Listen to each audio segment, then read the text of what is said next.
अस्सलाम वालेकुम। Nausheen scary stories में अपने सभी सुनने वालों को खुशामदीद कहती हूँ।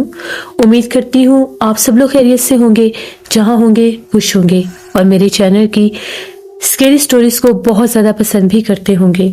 आज आप लोगों के लिए मैं हर रोज़ की तरह बहुत डरावनी कहानी लाई हूँ जिसे आप लोग बहुत पसंद करेंगे। तो जल्दी से हेडफोन्स लगाइए और आज की कहानियों का सिलसिला शुरू करते हैं। आज की कहानी उस्मान शेयर कर रहे हैं। उस्मान कहते हैं, हम लोग सियालकोट सिटी के रहने वाले हैं। आज आपके साथ हम लोगों के इलाके की एक बहुत ही ज़्यादा डरावनी कहानी शेयर करना चाहता हूँ। आज से तकरीबन 20 साल पुरानी बात है। हम लोग सियालकोट मदनी कॉलोनी के रहने वाले हैं। हम लोगों के उस इलाके में एक वीरान घर था जिसकी कहानी आज भी लोगों की जुबान पर है। ये घर यूं तो बज़ाहिर एक आम सा घर था, लेकिन इस घर की दीवारों में एक खौफनाक राज भी छुपा हुआ था। इस घर में साया था एक अफरीद जिन का। जैसे कि मैंने बताया कि वो घर पहले तो बिल्कुल वीरान था, फिर इस घर में एक फैमिली ने आके रहना शुरू कर दिया। इलाके के सभी लोग बहुत हैरान थे कि ये घर तो कभी आबाद हुआ ही नहीं। हर कोई कहता है कि इस घर में जिन का बसेरा है, यहाँ पर कोई भी आबाद नहीं हो सकता। फिर ये कौन लोग हैं जो इस घर में आकर रहना शुरू हो गए। जब वो लोग वहां पर आए, शिफ्ट हो गए, सामान रखा गया।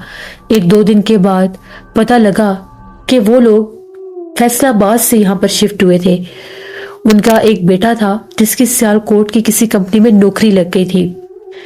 उसके बाद वो लोग पूरी फैमिली ही सियालकोट में शिफ्ट हो गए, क्योंकि उस लड़के का वहां पर रहने का भी मसला था, आने जाने का भी मसला था। वो लोग नहीं जानते थे कि इस घर में उनके साथ क्या कुछ होने वाला है। वक्त गुजरता गया, उन लोगों को वहां पर रहते हुए 10 से 15 दिन गुजर गए।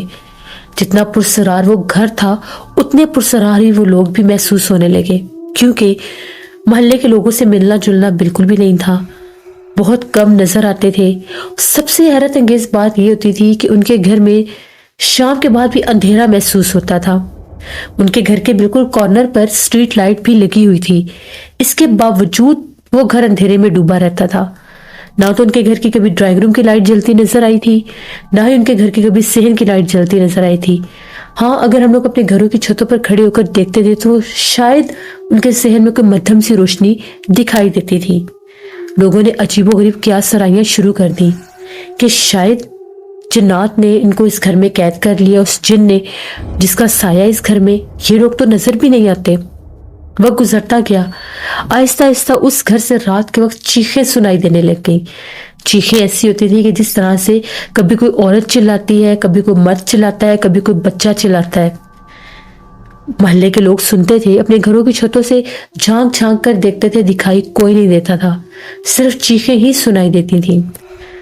इसी तरह से जब उन लोगों को उस घर में 41 दिन पूरे हुए तो एक रात वो लोग अपने बच्चों को उठाकर घर से बाहर निकल आए और शोर मचाने लगे कि इस घर में हमें कोई मखलूक बहुत तंग कर रही है। मोहल्ले के लोग जब बाहर जमा हुए तो पता लगा, उन लोगों का ये कहना था कि हम लोग इस घर में जब से आए हैं, हम लोगों को इस घर में किसी गैर मरे मखलूक का वजूद महसूस होता है। हमें ऐसे महसूस होता है कि जिस तरह से इस घर में हमारे अलावा एक ऐसा वजूद है जो दिखाई नहीं देता। शुरू में तो हम लोगों को रात के वक्त घर में किसी की सरगोशियां सुनाई देती थी, जिस तरह से कोई आदमी वाज़ेह तौर पर बोलता है, बातें करता है। हम लोग उठ कर देखते थे, हमें दिखाई कोई नहीं देता था। फिर ऐसा काम होने लग गया कि रात के वक्त 12 बजे के बाद पूरे घर में नहायत गंदी बदबू फैल जाती थी। कभी वो बदबू किसी मुर्दार की लगती थी, तो कभी वो बदबू ऐसे लगती थी जैसे कोई गला सड़ा गोश्त होता है या कोई गंदगी होती है। पूरे घर को छान मारते थे, कहीं कुछ नजर नहीं आता था। ये बातें यहीं तक मुहित नहीं थी। हम लोगों ने घर में कुरान पाक पढ़ना शुरू कर दिया, इबादत करनी शुरू कर दी। जब भी हम अपने घर में ड्राइंग रूम में कोई लाइट लगाते थे, लाइट फ्यूज हो जाती थी। घर के बाहर लगाते थे, वो फ्यूज हो जाती थी। सहन में बामुश्किल हम लोग एक बल्ब जलाते थे, वो भी तकरीबन 4-5 दिन के बाद फ्यूज हो जाता था। सिर्फ हम लोगों के घर के 2 कमरे हैं जहां पर लाइट जल सकती है, बाकी पूरे घर की लाइट बुझ जाती है। किचन की भी लाइट अपने आप बुझ जाती है, रात को जलाएं तो वो बुझ जाती है। फिर ऐसा लग रहा है कि जिस तरह से किचन के बर्तनों को कोई आकर छेड़छाड़ करता है। जैसे कभी स्टैंड में से कोई प्लेट निकालता है या फिर कभी कोई ग्लास में पानी डालता है, पानी डालने की आवाज भी आती है और ये महसूस होता है कि जैसे फ्रिज में से किसी ने वहां पर जाकर, तो ऐसे लगने लगता है कि कोई पानी की बोतल को निकालता है, ग्लास में पानी डालता है। और यहाँ तक कि किचन में से अक्सर हमें किसी की बहुत ऊंचा सांस लेने की आवाज भी आने लगी। हम लोग खौफजदा थे, डर के मारे किसी से बात भी नहीं करते थे। मेरी बहू को ख्वाब आता है, उसको ख्वाब में एक आदमी नजर आता है जिसका चेहरा बहुत ज्यादा भयानक है, स्याह रंग का, बहुत कदावर। वो ये कहता है कि मैं इस घर में रहता हूँ, मेरा इस घर में बसेरा है, मैं एक अफरीद जिन हूं। अगर तुम लोगों ने यहाँ पर पढ़ाई की, इबादत की, तो मैं तुम लोगों को जान से मार दूंगा, और अगर तुम लोगों ने इस घर में किसी आमिर को बुलाया तो मैं तुम लोगों को जिंदा नहीं छोड़ूंगा। मेरी बहू डर गई और चीखें मारने लग गई। उसके बाद जो मेरा पोता है अली, उसको भी वो मखलूक नजर आने लगी। वो अक्सर सोया सोया उठकर बैठकर दरवाजे की तरफ इशारा करके कहता था कि बाहर एक आदमी खड़ा है। ये चीजें यहाँ तक ही नहीं रही, हम लोगों को ऐसा महसूस हुआ कि जैसे अली खेल रहा था तो एकदम से किसी से मुखातिब होकर बातें करने लगा। जब हम लोगों ने उससे पूछा कि तुम किससे बातें कर रहे हो, तो ये कहता है कि ये एक अंकल खड़े हैं। हम गौर से देखने लगे कि कौन से अंकल खड़े हैं, तो ऐसा लगा जैसे अली का बाजू पकड़कर उसको किसी ने अपनी तरफ खींचा है। हम लोग फौरन से उठे और हमने उसको उठा लिया। तो जब उसको उठा रहे थे उस वक्त भी ऐसा ही लगा कि जैसे उसको किसी ने आगे से पकड़ा हुआ है, एक ऐसी अनदेखी ताकत थी जो उसको अपनी तरफ खींच रही थी। आज रात ऐसा ही हुआ, अली सोया हुआ था तो एकदम से मेरी बहू कहती है कि मुझे ऐसा लगा कि कमरे का दरवाजा किसी ने जोर जोर से खटखटाना शुरू कर दिया, जबकि कमरे में वो सब सोए हुए थे, कोई भी उनके घर का अफराद बाहर नहीं था। तो जब मेरी बहू ने पूछा कि बाहर कौन है, तो एक भारी आवाज गूंजी और दरवाजा खुल गया, लेकिन सामने कोई भी नहीं था। इसने हम सबको जगाया। ये डर गई थी। जब हम सब लोग जाकर बाहर भागने लगे, अली को उठाया तो अली के करीब एक काले रंग का आदमी खड़ा था बेड के दूसरी तरफ। वो बहुत खौफनाक था। हम लोग चीखें मारते हुए यहाँ से बाहर भागे हैं। हमें नहीं पता था कि ये कैसा घर है, हमें बहुत डर लग रहा है। सारे इलाके के लोगों ने जब ये बातें सुनी सब डर गए। तो सब इलाके के लोगों ने कहा कि हमें तो यकीन ही नहीं आ रहा था कि इस घर में कोई कैसे रह सकता है। ये घर 50 बरस से खाली पड़ा है। पूरा इलाका, पूरा मोहल्ला जानता है कि इस घर के ऊपर किसी मखलूक का साया है और वो बहुत ही ज्यादा भयानक, जान लेने वाली मखलूक है। आप लोग यहाँ से चले जाएं अगर आपको जान प्यारी है तो। फिर मोहल्ले के बहुत से लोग उस घर में गए, घर को अंदर से देखा, वहां पर कोई भी नहीं था। फिर वो लोग अंदर गए। वो रात उन्होंने पता नहीं वहां पर कैसे गुजारी, कुरान पाक पास रख के, क्योंकि मौलवी साहब ने कहा था कि अगर आप अपने पास कुरान पाक रख लेंगे तो ये मखलूक आपको तंग नहीं करेगी। फिर उन लोगों के पास कुरान पाक रखवाया, उन लोगों ने अपने घर का दरवाजा बंद किया। अगली सुबह वो लोग ट्रक मंगवा कर अपना सामान लोड करने लगे और वो लोग अगले ही दिन उस घर को छोड़कर चले गए। वो घर एक बार फिर से वीरान हो गया। वहां पर फिर से वही सन्नाटा, वही खौफ राज करने लगा। लेकिन उस फैमिली के आने के बाद मामलात कुछ बदल गए। उनके जाने के बाद पूरे मोहल्ले को पता चल गया कि घर खाली हो गया है और वहां पर ताला लग गया है। इलाके के कुछ लोगों ने उस घर की दीवार के ऊपर लिख दिया कि इस घर को कोई भी ना ले, यहाँ पर किसी का साया है। बहुत बार वो प्रॉपर्टी डीलर और घर के मालिक आते, ऊपर पेंट लगा जाते और उस तहरीर को छुपा देते। लेकिन फिर इलाके के लोगों ने दरख्त के उस घर के दरवाजे के ऊपर ये लिखकर लगा दिया कि ये घर मनहूस है, इसको कोई भी ना ले। इस चीज पर शायद उनकी नजर नहीं पड़ी तो वो लिखा रह गया। उसके बाद आधी रात का जब टाइम होता तो पूरे मोहल्ले, पूरे इलाके में बिल्कुल सन्नाटा होता। ऐसा लगता कि जिस तरह से इलाके के सभी कुत्ते उस घर के आगे जमा होकर रोते हैं। पूरे इलाके में खौफ फैल गया। लोग अपने घरों की खिड़कियों में, घरों की छतों पर खड़े होकर झांक कर देखते थे तो इतने ज्यादा कुत्ते उस घर के बाहर जमा होते थे, काले रंग के, जो उस घर को देखकर भौंक रहे होते थे। यहां तक कि ऐसा लगता था कि जैसे वो कुत्ते डरते भी हैं, कभी भागकर उस घर से पीछे हटते हैं, कभी उस घर के करीब जाते हैं। जैसे किसी को देख कर डर के पीछे हटते हैं और जब वो मखलूक पीछे हटते हैं तो उस घर के करीब जाते हैं। कई दिन ये माजरा, ये मंजर जारी रहा। لوگ خوف کے مارے رات کے وقت اس گھر کے پاس سے بھی نہیں گزرتے تھے۔ اس کے بعد وہاں پر ایک اور کام شروع ہو گیا۔ جو بھی لوگ رات کے وقت اکثر دیر سے اپنے گھر واپس آتے تھے یا کوئی وہاں سے گزر رہے ہوتے تھے تو ایک عجیب و غریب منظر دیکھتے تھے۔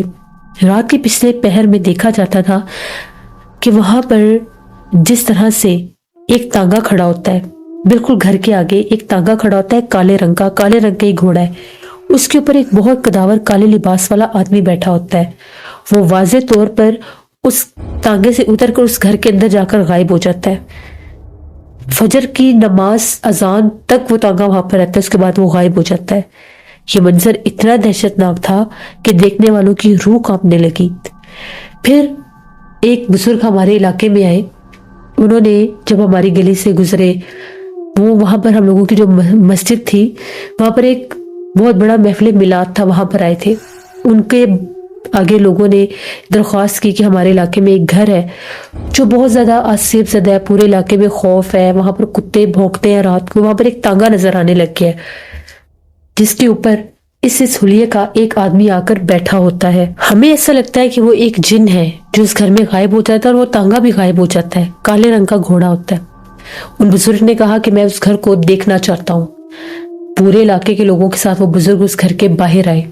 جیسے اس گھر کے باہر وہ بزرگ آتے گئے، اس گھر کے اندر سے ایسی آوازیں آنے لگی جس طرح سے کوئی دروازوں کو زور زور سے پٹک رہا ہے۔ ابھی وہ صرف وہاں پر پہنچے ہی تھے۔ پھر انہوں نے پڑھائی کی تو ان کا یہ کہنا تھا کہ اس گھر پر ایک عفریت جن قابض ہے، اور وہ آج سے نہیں ہے، عرصہ قدیم سے وہ اس گھر میں رہتا ہے۔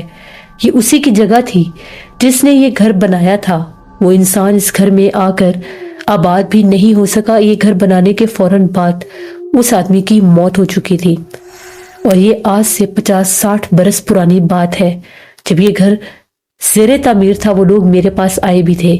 میں نے انہیں کہا تھا کہ اس گھر کو تعمیر مت کریں، آپ کو جانے نقصان ہو جائے گا، لیکن ان کو ایک جس طرح سے مقدمہ انہوں نے جیتا تھا تو ان کو یہ جگہ ملی تھی۔ یہاں پر پہلے بالکل ایک خالی پلاٹ ہوتا تھا 4 دیواری والا، پھر یہاں پر یہ گھر بن گیا۔ جس آدمی نے یہ گھر بنایا، یہ گھر بنانے کے فوراً بعد ہی اس کی موت ہو چکی تھی۔ اس کے گھر والے یہاں پر آئے نہیں، میرے پاس آئے۔ میں نے کہا کہ اس گھر میں بالکل بھی نہ جانا، جاؤ گے تو وہ جن تم سب کو مار دے گا، وہ وہاں پر رہتا ہے۔ یہ گھر تب سے ہی بند تھا۔ پھر یہ فیملی، ادھر کے جو پراپرٹی ڈیلرز تھے وہ تو اس گھر کو رینٹ آؤٹ کرتے نہیں تھے، پھر ان لوگوں نے دوسرے شہروں میں اس کے بارے میں بتانا شروع کیا۔ بالکل کرایہ کم رکھا گیا تاکہ اگر کوئی دوسرے شہر میں آ کر رہنے کی کوشش کرے تو اس کو اس کی اصلیت کا پتہ نہ چل سکے جو اس میں راز تھا۔